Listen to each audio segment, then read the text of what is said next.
I live in Woodbridge, Virginia. I woke up 3 days ago at about 4:30 a.m. to leave for work. And somebody thought it was funny to drop a skeleton in front of my truck, right? I don't know, neighborhood kids who think that racism is funny, right? And so we're going to menace one of the black people in the neighborhood. Now, it's not interesting because it's me, right? It's interesting because it tells us about the organism, which is America, that she's not completely cured, right?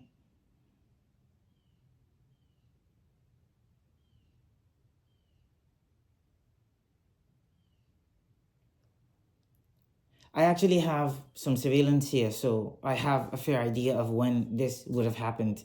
I think that they dropped it out of a car at about between 12:30 and 1 a.m., right? If I had the time, I could. And if anybody who is watching this has the time, I'm going to upload the video. You can see if you can extract out some details out of it. Actually, it shouldn't be terribly difficult to find out who this person is because my neighbor has cameras. But anyway, see, this is what I'm talking about, right? I had to think about this for a little bit, right?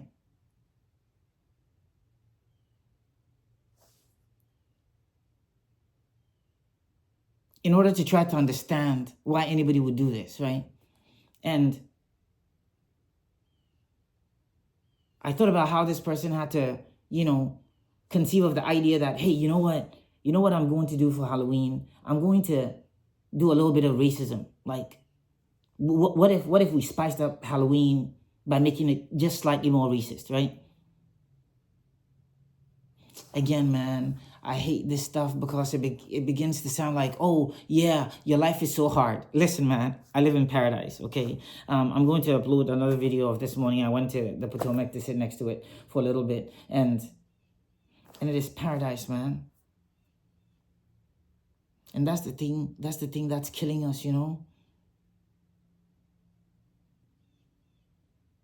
We build paradise, except there's so much ugliness here that nobody believes it, right?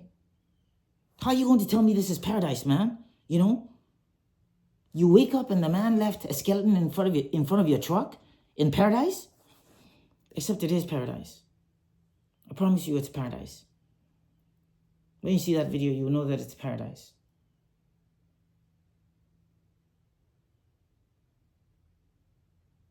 They say to the patient that, right, that when you're taking an antibiotic, right, penicillin or whatever, they say that until the doctor's recommended course is completed, you shouldn't stop regardless of what happens to your symptoms, right? So pay attention. The doctors tell us that when a person is sick, after they feel cured, they should still take the medication. What I'm saying is that it looks like America's cured of racism, but maybe she should continue to take the medication. Because let's assume it's a 16-year-old kid, right? Because you scale up higher and then it's unpardonable, right? Why does a 25-year-old or a 30-year-old or a 60-year-old man? Because my neighborhood is like all these, old, mostly white people. And I don't know, maybe there's something odd about the black dudes with the cars who ties his head in pigtails that bothers them. I don't know. All I'm saying is that this happened, yeah? In Virginia, in Woodbridge. And as I was making my protest t-shirt, right, to go to the No Kings and be a part of that, right? I was asking myself, why am I doing it? This is why I'm doing it, America. Because it's both paradise, right? And it's hell. It's hell. It's hell for so many people, man. That's what everybody's saying. That's what a lot of people are saying. And it's not because of people who look like me, man.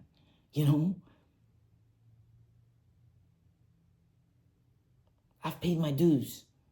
I've got taxes to show for it, you know? I'm not the problem, man. I'm not the problem, you know?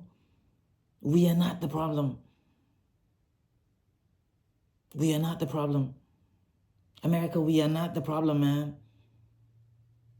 I'm telling you, every once in a while, somebody digs this thing up that shows you guys the skeleton that says that this is the problem. It's the brown man, it's the yellow man, it's the black man, it's anything but us. It's not, man. We are not the problem. So this kid, right? He thought about menacing me. He went to Walmart, right? And then he bought this skeleton, right? We're assuming that he didn't have it sitting at home, right?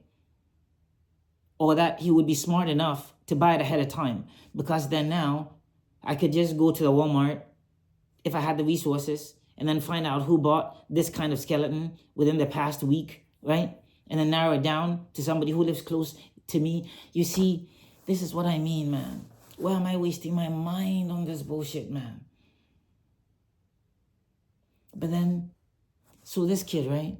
He buys the skeleton and then he puts it in his car. And then he drives home, right? And maybe he's sitting in the car with his girlfriend. And his girlfriend says that, what's the skeleton for? And he's like, babe, don't worry about it, right?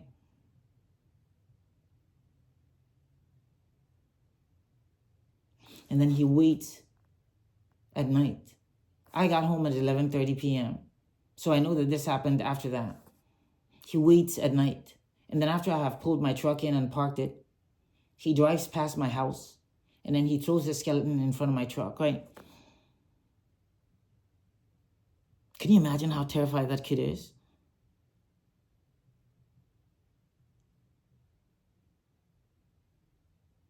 Except what is he scared of?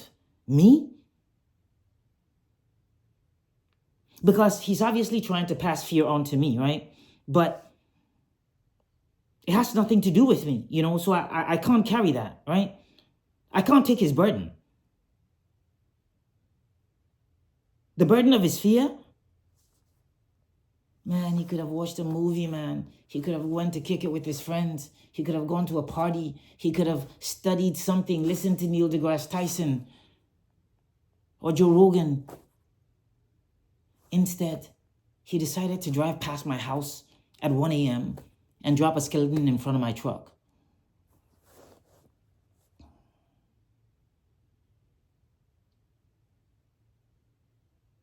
It's 2025, man. It's 2025. We need to stop the hate. It's never worked. It's never going to work.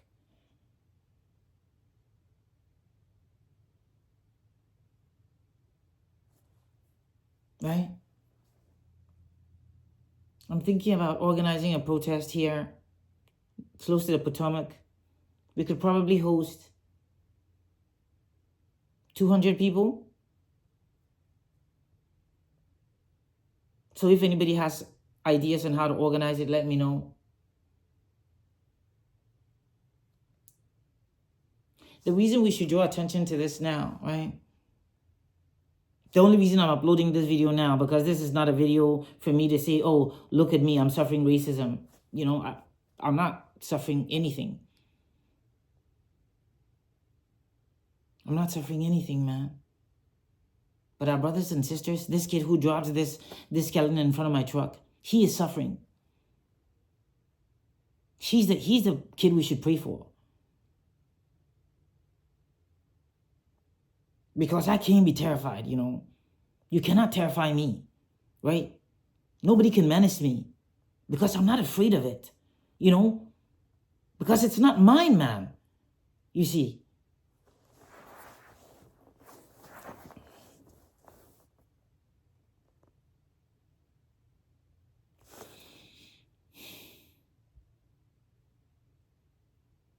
Maybe it's not even racism. Maybe it's a microaggression, right? Maybe somebody in the neighborhood thinks, hey, you know, welcome. But can we just like do it the old-fashioned way and just knock on the door and say hello? By the way, I've lived here since 2017, so.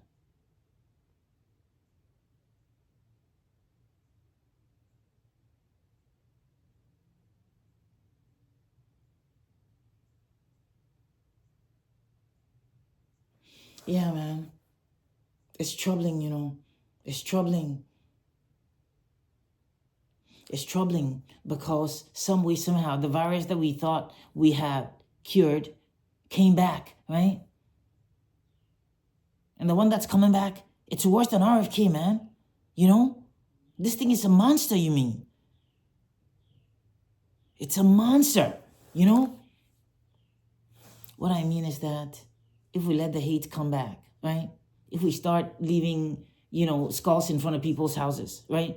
And start tossing Molotov cocktails into black people's homes when they come to live among us, right?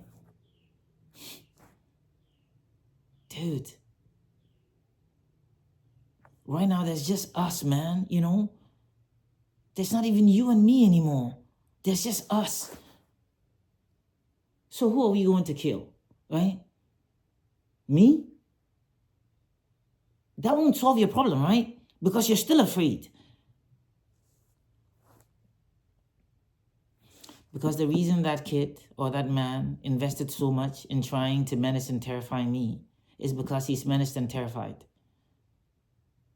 I just want to understand what it is so I can help. If you walked up to my house and said, hey, I'm very uncomfortable about you living in this neighborhood and living the way you do and getting up in the morning and going to practice that Chinese voodoo, right, on the water. I go out there to do my Tai Chi. Maybe if he did that, then I could explain to him that, hey, man, I'm also trying to be part of America, right? Because America is the place where they told us we could come and be adults, right? They said if you go to America, you could represent yourself, and that'll be enough. Except it turned out that it wasn't.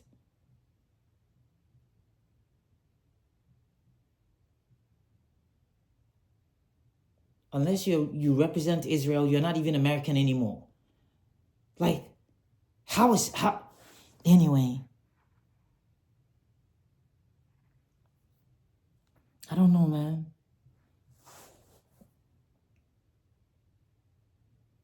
I'm going to leave the skeleton out here, So if you live in Woodbridge, Virginia, and subjects like this matter to you, you can drive past my house. I don't know whether it's legal to put my address on YouTube, but maybe I'll put it in the comment section or in a safe place. Yeah, I don't care if you take a picture of my house. It's just a house of a guy who has a lot of projects.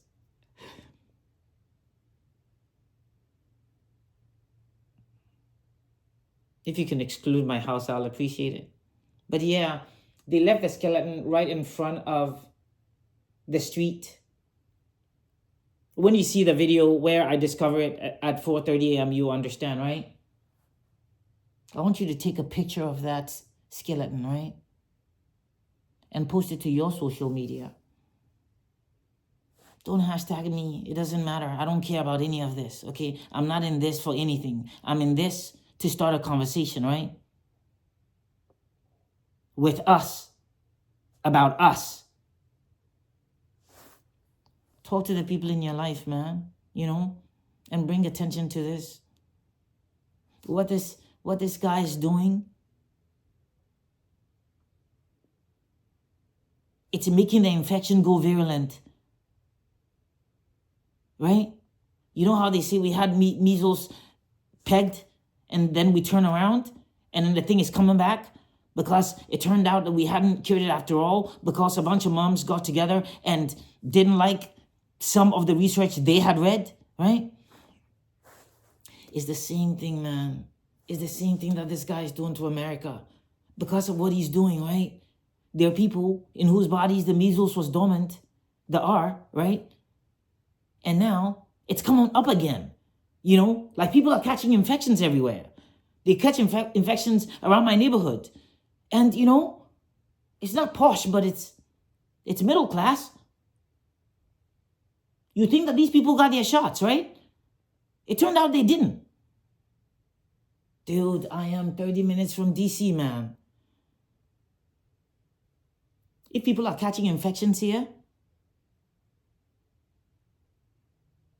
this thing is a pandemic.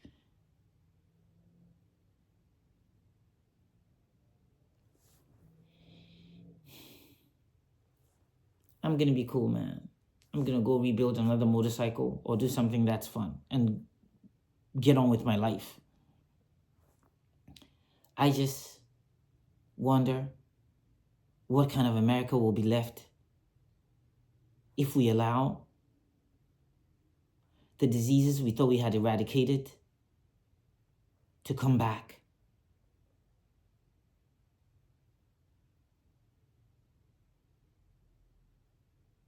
I am a T cell. You're a B cell, right?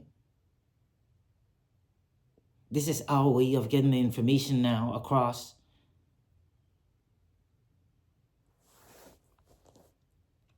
To everyone, to be careful that you don't catch the racism and the tribalism that's in the air, right? Our people. Otherwise, they'll turn this place into a prison, man. They'll turn this place into a prison. And the only people who you'll be required to find interesting are people who have your skin color or your language or eat the same food as you, right? Last night I was driving with my friend, and he told me that in El Salvador they have this dried fish that stinks something fierce.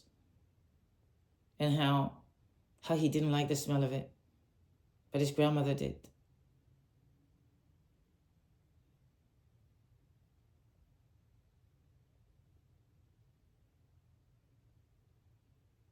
The thing to remember, America, is that, yeah, some of us come here with dried fish that stinks sometimes, and some of us eat sardines out of the can, and we know that it makes some people want to puke, but they said that we could do that in America, right?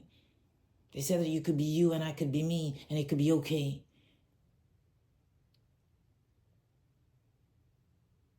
I said we came and found that it wasn't. That it isn't yet. It still can be, The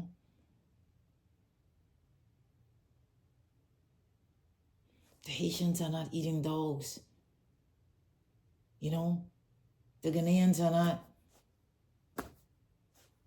eating the birds. Well, they eat some birds, but they're the same as the birds you eat, man. That's the point. These people, they're like you in so many ways that you can't see. Because some asshole gets up there and says that they are the problem, right?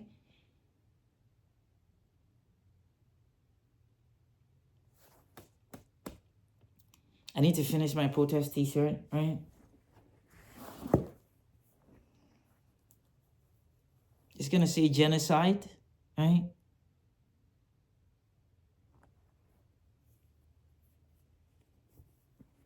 Actually, it's an old repurposed IDF t-shirt, right? So this is an IDF t-shirt that I found, right? At the thrift store.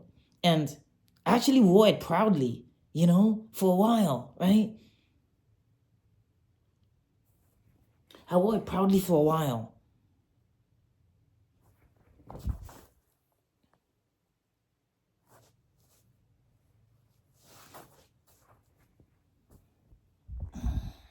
Yeah, this thing was not dry yet. I wore it proudly for a while. This is getting long, right?